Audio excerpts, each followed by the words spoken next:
Too much salt. What's the prices on this sign for? I don't know.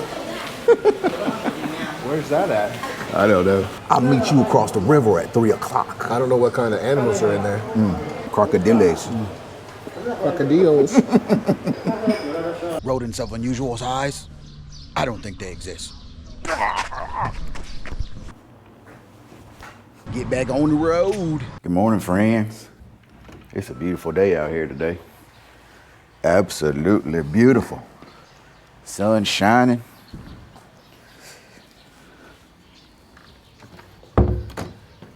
How y'all doing this morning?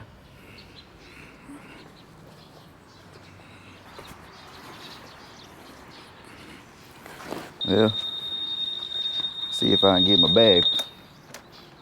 You hush your face, making all that noise in the morning. What's wrong with you? Crazy. My seat is wet. Guess we had a little bit of dew, condensation, a little bit of water. See if I can strap my bag back down here.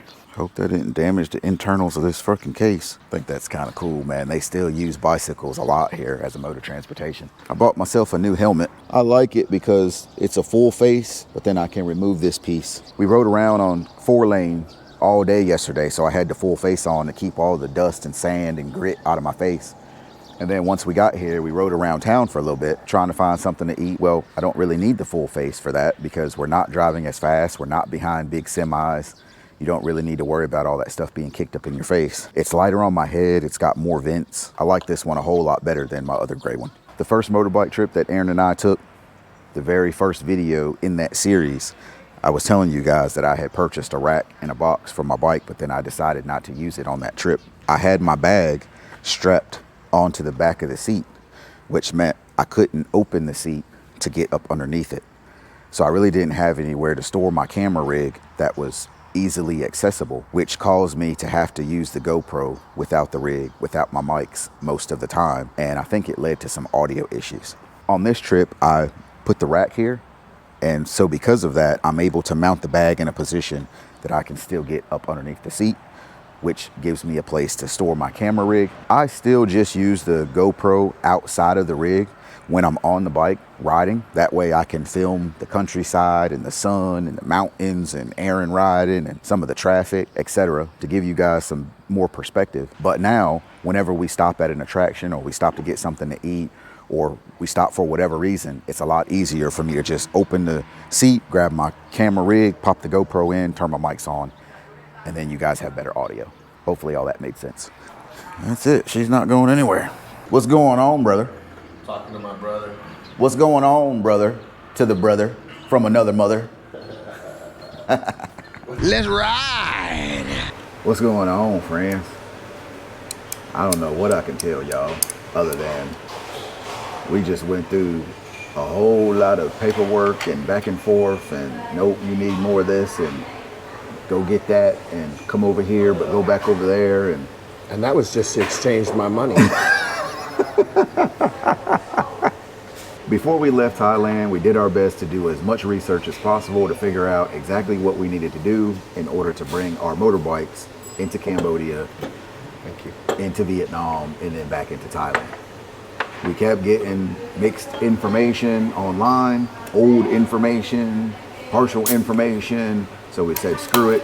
Let's just go to the Department of Land Transportation in Thailand and see what they tell us. So Department of Land Transportation gave us all the paperwork that we needed. It only cost us 25 baht. When we went to get our re-entry visa from Thailand Immigration, we just went to the little visa agency right next door and we made a bunch of copies of everything. Fast forward to last night, we couldn't come in because they were saying that the customs office on the Cambodia side was closed. So we come back this morning. We had to jump through a bunch of hoops on the Thailand side. Oh, you need more copies of this. Oh, you need to do this and that, whatever. Okay, figure it out as you go. We finally get that done. And then the gentleman tells us, you can only have your motorbike out of Thailand for 14 days. What?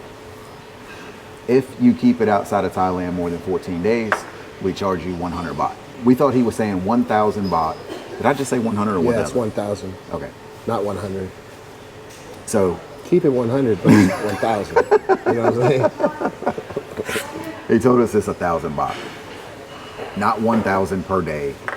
It's just 1,000 baht total. Then we go to the Cambodia side. And their customs is saying, oh, you have to fill out this stuff online. Well, none of the research that we read said anything about that. So, okay, no problem. He actually did it for us. While we went upstairs to get our passport stamped for them to let us enter the country, he filled out whatever we needed online. We came back downstairs, he gave us that paperwork, and then we were able to cross over. So we get our paperwork, we finally get through, and I'm immediately thinking about, all right, I need a SIM card and I need to exchange money. We drive for a little bit on the main road, we stop at a bank. There's an ATM on the outside. Aaron goes inside. While he's doing that, I walked across the street because I still had greenbacks, and I exchanged my money there. I come back across the street, Aaron's inside the bank. He's like, the ATM ate my card. Long story short, they gave him his card back. Thank God. But we spent more time inside that bank for him to exchange $100 than we did at Cambodia immigration. What's they crazy? needed copies of this and copies of that and more copies of this and 17 stamps and, oh, we need your passport and, oh, we need your visa and, oh, we need this and, oh, cut your dick off. And The ATM gave me $100 US. So I take a $100 bill, well, plus it kept my card, but that got returned to me pretty quickly. I was really surprised because I was freaking out for a minute. But then I take my $100 bill, go inside, there's the exchange rate. Then she wants my passport. Then she needs the copy of the visa. Then she's taking duplicate copies. I had to sign every copy. It was crazy. when I went across the street, I asked the dude what was the exchange rate. He punched it in on the calculator. He showed it to me. I held up $100. He said, yeah. He punched it in the calculator again, how much he was going to give me back. I said, okay. He didn't ask for anything. He just counted out 409 real and gave it to me. This is what we mean when we say you can have a plan, but you have to expect things to not go as you planned them. Neither one of us have been to Cambodia before. So you can read all you want to. Yeah. At the end of the day, you're not going to know what you don't know until they tell you you don't know. Until you know. Right. The reason why I'm saying that is because I'm hoping that there's not anyone in the comments that's saying, oh, you should have did more research. It's online and blah, blah, blah. That. Like, dude, we did every little bit of research that we possibly could. And there were still certain things that we couldn't find in the research. Even when we left, there's that from the Thai side, the N whatever form. But then in one thing we read, they're like, as of this date, we're no longer, you don't need this. Yeah. But then that guy filled out the form for us. It's a lot of footwork. You just have to be patient and deal with the process. I mean, did you order that? That looks nothing like the picture. Not me. I didn't order that. What is that? Oh my God. What part of that picture showed any of that? Dude. Eat that. You got... Oh my goodness, that's good. Yes.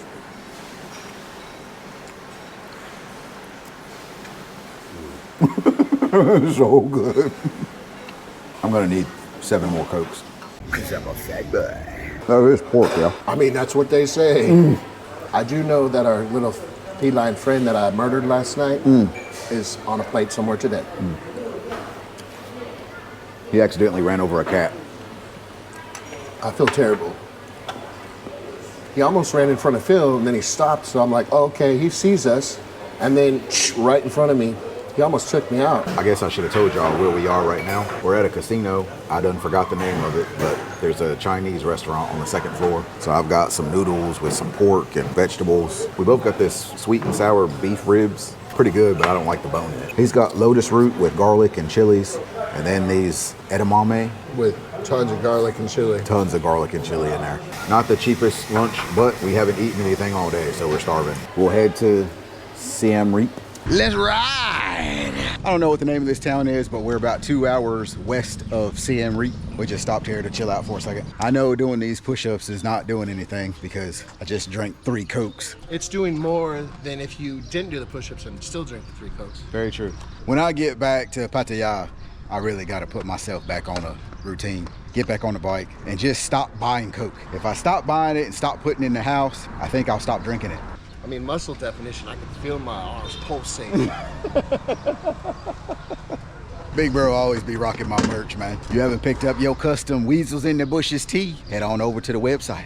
I throw it in. Let's ride! Well, we had to make a pit stop right here. This lady come clean across the road, never even looked, never put a blinker on, never checked her mirror, never nothing. She just merged and almost took my front wheel out. I had to lock them up basically in the middle of the road. And what made it funny is once we both got slowed down enough, she starts cussing me. Let's ride. I don't know if y'all can pick all that up on camera, but all these freaking bugs, man, that's what we're running into running down the road. Glass is filthy. They're flying in the side of my helmet, getting in my ear. That's ridiculous. In Thailand, they have 91 or 95. Some places have 97. So I was like, do they have the same rating system here? Do they have 95 or do they have something that's equivalent to 95? It's just a different rating. And Aaron said, I don't think they even have a rating. I think it's gonna be diesel, regular, and super. And that's exactly what it is. Except it's not diesel, it's The show. let's ride. Hello. What's going on, friends? We made it out here to Siem Reap. I'm sitting here saying to myself, how do you pronounce this city? Siem Reap? So I looked it up on Google. Siem Reap. There's a freaking mosquito flying around in here and I don't like it. We're at the Daco Hotel. Daco. I don't know, man. I don't freaking know. It's spelled D-A-C-O. So I see that and I immediately think Daco, like taco. But it could be Daco. I don't freaking know. Whatever. We went to another hotel 400 feet from here. It's like one alley over. But when we got there, Aaron really wasn't feeling the vibe. He was like, I was like, all right, we can find something else. So we ended up here. Our goal was to spend about 20 per night, but this place ended up being 27 a night. Well, 27 a night for me, 30 a night for him. I don't really understand what's going on. I book on Agoda and mine was 54 for 2 nights. He tried to book on Agoda and it was saying 60. Well, they were saying 60 downstairs at the desk, so he just paid at the desk in cash. Really nice room. King size bed here. Nice concrete floor with tile inlay. Got a small desk area. You know, I always say the same thing about bathrooms. It's the essentials. A place to use the restroom, a shower, place to brush your teeth, shave. Got a small itty bitty little refrigerator right here and a room safe. Gotta be careful here. This is my Thai SIM card. I'm gonna stick it inside of this scan disc case. I've got a Cambodia SIM card in there now. That was a freaking nightmare trying to explain to that guy what I wanted. I just want a SIM card that's gonna give me internet, man. Basically, I ended up with a 5 gig SIM card for $2.50. Now, how long that 5 gig is gonna last me using maps and all that, I don't know. But for $2.50, I figured, well, if it runs out, I'll just buy another 5 gig for $2.50 because there's no point of paying for a whole month or a whole week because we're not gonna be here that long. I gotta meet Aaron downstairs at 8:30. It's 8:22. So I'm gonna plug up my batteries and get downstairs. All right, friends. It's a beautiful morning out here in Cambodia. I'm in a quiet little section of town. I got my book. I'm headed on in here to Brown's Coffee to get some Java. So this Brown Coffee and Bakery, it is a chain. Nice space outside. This cafe sits right on the Siem Reap River. Come across a nice little bridge. On the other side of the river, the way they have the pathway, you had people out running. They have a bike lane. There's actually a couple cyclists sitting out behind me. Nice cafe in here, soft music. Looks like they've got seating upstairs. My bagel and my coffee was 23,400 real. I think that's about $6. So the plan today is to go to Angkor Wat. I think we'll spend the majority of the day there and then stay the night. I have no idea what we'll do tomorrow. As of right now, I'm gonna enjoy my little breakfast and read my book for a little bit. Let's ride. I see stuff like this in movies. Right. But you don't really grasp the weight of it till you're standing next to it. And I think to myself, what would it have been like standing next to this thing while it's discharging? Right. And you have to remember, back then they didn't have such things as earplugs. Lots of vets have Tinnitus. inner ear problems, hearing loss. Yeah. It's just very, very common. Not sure if we would really label this a museum. When you go to the one in Vietnam, they have a lot of the stuff labeled, give you a little bit of the history. Here, they don't really tell you much about most of it. They do have signs on a few items, but for the most part, it's just old tanks, old artillery guns, and anti-aircraft. We kind of feel like maybe they just said, hey, put all this old stuff in a field, charge $5 a ticket, and take some foreigners' money. Well, I don't know. Maybe I spoke too soon. The further back we came, the more signs I'm starting to see with a little bit of explanation on what each piece of machinery is and when it was finally destroyed. When I see stuff like this, it makes me think about how brave some soldiers have to be, man. It's one thing to be looking at this right here. It's another thing to think about it actually in action. I'd be terrified out of my freaking mind, dude. So this room here talks about the various types of landmines that they used in war. Then it goes on to show people that were affected by those mines. They lost limbs or they lost their eyesight. It talks about the process and the methods that they used to clear out the mines, whether they used dogs or rats or actual mine detectors or mine rollers. It also mentions that there was a treaty in 1997 that was adopted in Norway. There's 160 countries that have basically said they're going to stop the production of anti-personnel mines. The 3 countries that have not adopted that treaty are the US, Russia, and China. It's the ugly side of war is what they show in here. But then I say that and it's like, well, what part of war isn't ugly? Noticed I said what part of war isn't ugly. I didn't say what part of war isn't necessary. I mean, I can kind of understand sometimes war is necessary. Let's ride! All right, friends. I forgot to tell y'all that last night after we checked into the hotel, we came back out to an area called Pub Street. A lot of restaurants and bars, pretty happening little spot. We went to an Italian restaurant. I had ravioli and a Greek salad and a glass of wine.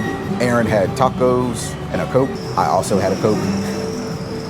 Then I made a quick stop at one of the little ice cream roll stands and had some peanut butter ice cream rolls.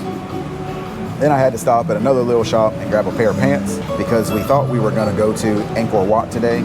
And it says that if you don't have on long pants, you can't go to the top terraces in the main temple. So I bought the pants, but then we kind of got a late start to today. So we decided we're just gonna do Angkor Wat tomorrow. But now we're back in the same area of Pub Street. And this place is called Alaya, Greek cuisine. We'll try them out. It's warm outside, but they got so many fans blowing in the windows. It's kind of indoor, outdoor. Nice breeze going on. Oh, those are eggplant fritters with some tzatziki sauce. I thought they were zucchini. He is correct. They are zucchini fritters. Their menu here reminds me of a place back home called the Falafel House. I used to go down there and get the grape leaves with the rice in the middle. They had lamb gyros, tzatziki sauce, falafel, hummus. So good. These grape leaves with the rice, they're called dolma. Took me a minute to remember. I don't know why I do this. Oh, I'm gonna eat healthy. I'm gonna eat these little zucchini, grape leaves, and yeah, I'm gonna drink water. And then a few hours from now, I'll drink a whole gallon of Coke. Yeah, but what's not healthy about that? No, that's what I'm saying. Right now, I'm saying I'll eat healthy, but then later on, I'll stuff my face with stuff that I shouldn't be eating. Yeah.